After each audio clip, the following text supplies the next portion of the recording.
Hey gang, we are in Olvey, Arkansas right now. We're about 10 minutes away from a fairly large town called Harrison. And this is a story that I've wanted to do for quite a while from a book that I read, about a year ago. And it is about a young woman who was murdered here in the Ozarks. This is an old-fashioned Ozarks murder story from 1912. The book, I'm going to recommend this book that I have read. It is from an author. The author's name is Nita Gould, and it is called Ella Barham, A Murder Mystery in the Arkansas Ozarks. I highly recommend you get this book. I don't even know Nita. I'm not getting a commission, and not even from Amazon. I'll put a link down in the description box just for your convenience. But I thought it was a great book, and it was an amazing tale going back to 1912. So we're at Davidson Cemetery here, an old cemetery, and boy, you can as we walk, you get the feel of the land, the rolling land, and the pioneering days, post-pioneering days. I mean, we're 1912, but it was rough and tumble out here. And let's take a walk to her grave, and I'll tell you this amazing story. It's a terrible story, but it is an interesting story. You gotta love when you see these old-fashioned arch signs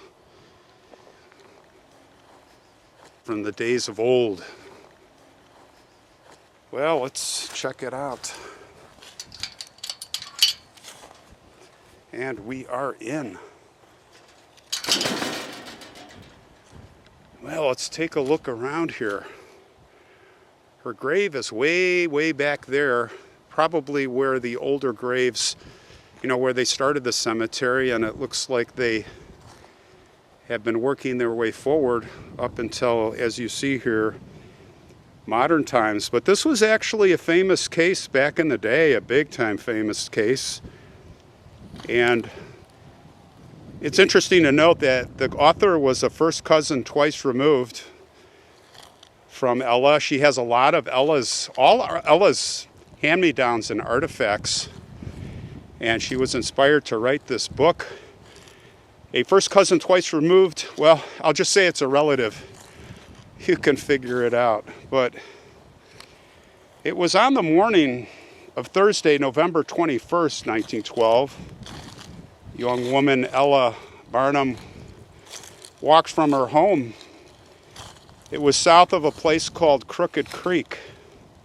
And she went to the post office and store, a place called Pleasant Ridge, community once located about 18 miles east of Harrison, which I mentioned, near the Marion County line. And she was going there to buy cloth to make a hat. And after returning home at about 9 a.m., she saddled her brother's horse and she rode to a neighbor's house to ask for help to make that hat. Well, it turned out the neighbor couldn't really help, so she left. She had a short visit, and she started riding back. But by sundown, her mother started asking, "Where's Ella?" She asked her older brothers to go out and look for her, which they did.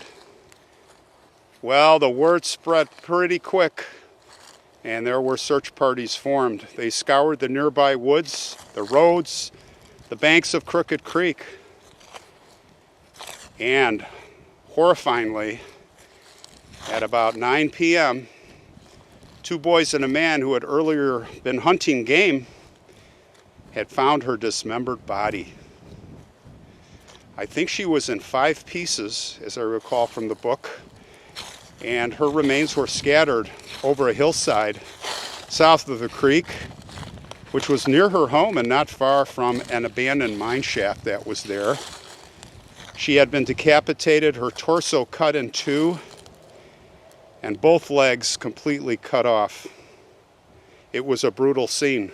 Her clothing was strewn haphazardly all over the place, and everyone was horrified and up in arms, of course. The problem was that there were no telephones, so they had to send out a messenger to get Boone County Sheriff James Helm, which they did. It was early Friday morning where Sheriff Helm swore in some extra deputies, and they immediately stationed posses along the railroads thinking, well, the killers, they couldn't have been from here. They're probably trying to escape. The men were watching the roads near Pleasant Ridge, and they were ordered to arrest any suspicious person. They tried to get bloodhounds to track the killer, but they could not get the bloodhounds. I mean, we're way out here at the time. Now, there was a man named Kansas Monroe Davidson who was the justice of the peace for the area, and he was also acting as coroner, so he rapidly put together an inquest. And the doctors were here, and they autopsied Ella's remains, and they determined that she had been violated, possibly by more than one man. Of course, they didn't have DNA back then, technology, but they did determine that her body was dismembered with a sharp-edged tool. Cause of death was a massive blow to the head. Sadly, practically every bone in her skull was crushed. It was definitely a crime of anger, which starts to lead the investigators down the correct path. Well, the inquest paused around midday so that the Barhams could bury Ella, and when they resumed and they started putting the pieces together, over 20 people testified, including the two sons of the Justice of the Peace, Davidson, sons named Otis and Laird Davidson. Everybody, all of them, gave testimony. And influenced by that, and influenced by Ella's father, George Solomon Barham, and the testimony of the witnesses, did not keep everyone from thinking and suspecting that that one boy that testified, Otis, was the guilty party. And they didn't waste any time, and they issued a warrant for his arrest. And it was late Friday night that Sheriff Helm and the men rode out to the Davidson home and surrounded the house. Sheriff knocked on the door. Father answered. But interestingly, soon after, a hand was seen up in the upstairs bedroom, and it dropped something. What was it? They went to look. It was a pair of socks that contained red pepper flakes. And it was common in the day that red pepper would thwart a bloodhound's sense of smell. Interesting. His father called up, "Otis, come on downstairs." And he came down, and they took him into custody. He left peacefully. And Saturday night, Laird, his brother, was arrested as an accomplice, and they were both jailed. Now, meanwhile, hundreds of people, as you could expect, were swarming the Pleasant Ridge. The whole community was getting flooded, and we already had the newspapers coming. So this story actually spread coast to coast. And of course, they really inflated the story to be, well, how could you inflate the story to be more gruesome? But they were doing their thing, adding all kinds of crazy theories. It turned out there was blood found in and under a fallen treetop near the corner of the Davidson Cemetery here, where we're at, where it was believed that Ella had been killed. right here, and a pistol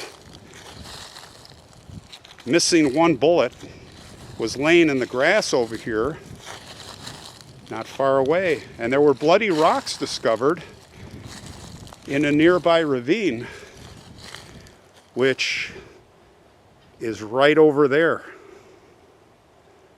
And that is where they found her shoes, her stockings, and her hair comb. And I believe that Nita Gould has those actual artifacts, those from Ella. They saw bare footprints here leading across the creek all the way to where the body was found. And there was also an axe at the Davidson woodpile, the Davidson's woodpile, and that had traces of blood. Now, of course, they couldn't analyze the blood, even probably, I don't even know if they could analyze it for type back then. But they, there were a lot of things adding up. And the crowd was building. It was lynch mob mentality. As I stand here and I'm looking right here, this is where it happened here. And did the evil deed, or him. They had to move the brothers out of there. They came up with a sneaky plan because they were going to lynch them. They made, in the end, a schoolhouse. They used the schoolhouse. They made a courtroom out of it. And you see in the picture, it was jam-packed. 30 people were called as witnesses, and at least 20 testified. Otis Davidson was made to press his feet into flour sprinkled on the floor so that the size of his feet could be measured against what they found in the creek. And it's kind of like, if you think of the O.J. Simpson trial with the glove, it turned out that his feet were a different size, but then they said, well, that's because he was dragging his feet as he carried the body across the creek. Well, the verdict was, where it was going, and they had Lair, his brother. They were going to convict these guys. Jury trial, and they went through the motive. And what was interesting is that a young woman did testify on Otis's behalf that she was going to marry him. But it was also testified that people heard him making threats. Literally, I think it was the day of or the day before, because she wouldn't go out with him. And he was talking. He was mad. And he said, I think he said something to the effect or the intent is, I'm going to kill her, or I'm going to get her.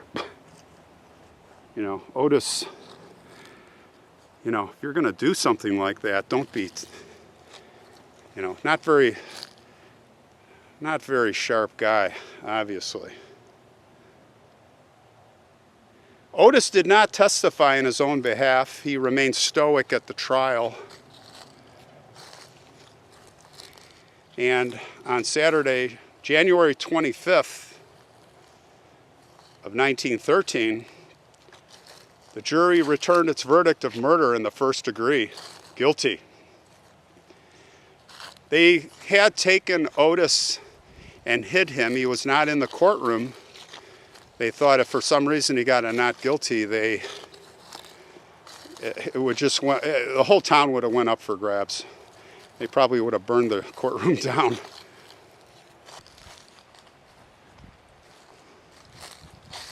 And here we approach the creek and the ravine. Guys, this is where it happened. This is where they brought the body right down there across the creek, barefoot. I'll see if I can zoom the camera. And as I look, there's some rock bars down there. You can see. can kind of get a feel for what it's like, what it was like, because you know it hasn't changed probably at all. Right down there.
And then across the creek, way up that hill and into the woods at night.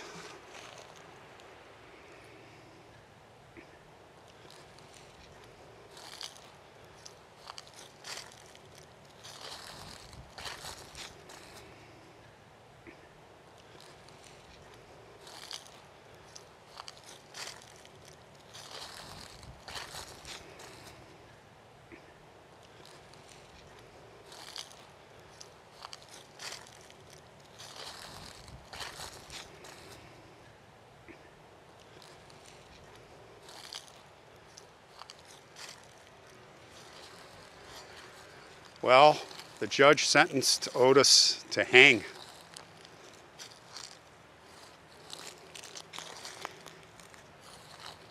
It turned out that Lair, his brother's trial, was postponed.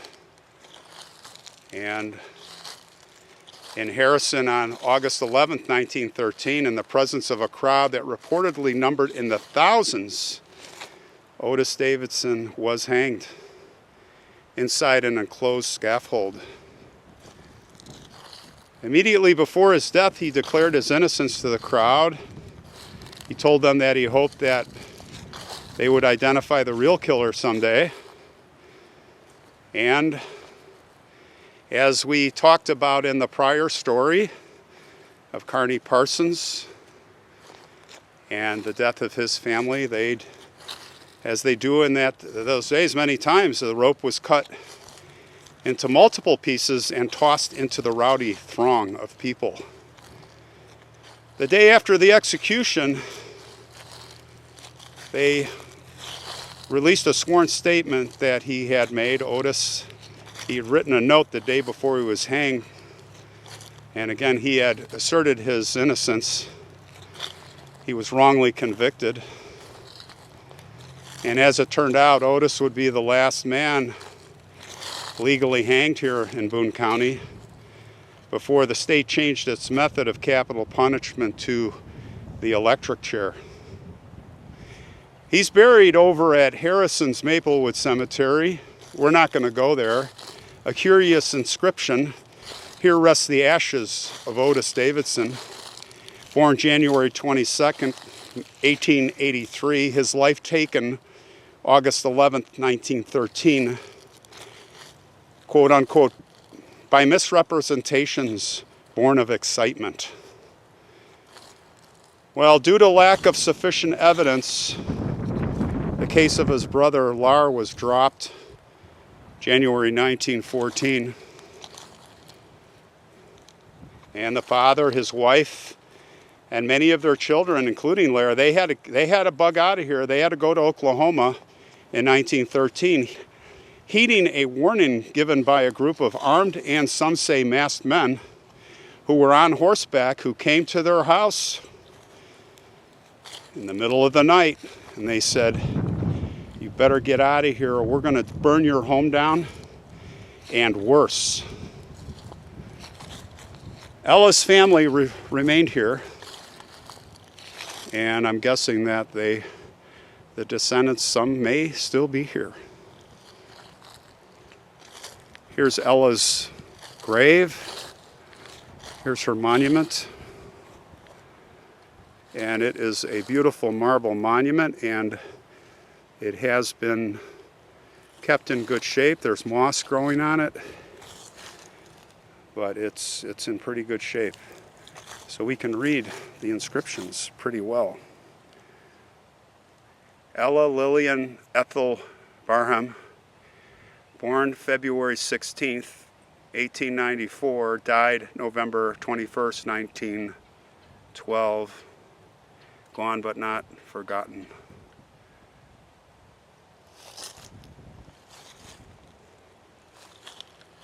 As I look around, I see looks like other family members, and I will put the camera on those. George S., 1852 to 1935.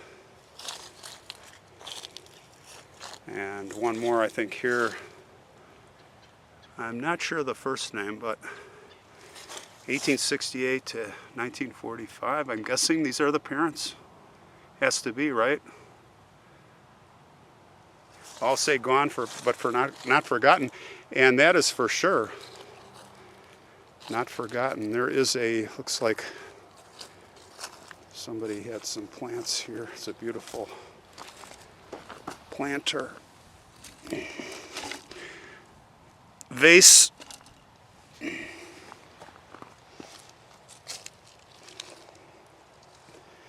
I brought a flower for her, and I'm going to put it in the vase. Of course, I left it in the car, but we will take care of that before we leave. So that's the story, guys. That's the story of Ella. I really wanted to come here, and as I look out, it's like a time machine. You can just put yourself back there, here where it happened. So anyway, I'm going to be heading out of here, heading south. More stories in Arkansas. We're going to end up in Texas. So see you on the next one very soon. Rest in peace, Ella. Rest in peace.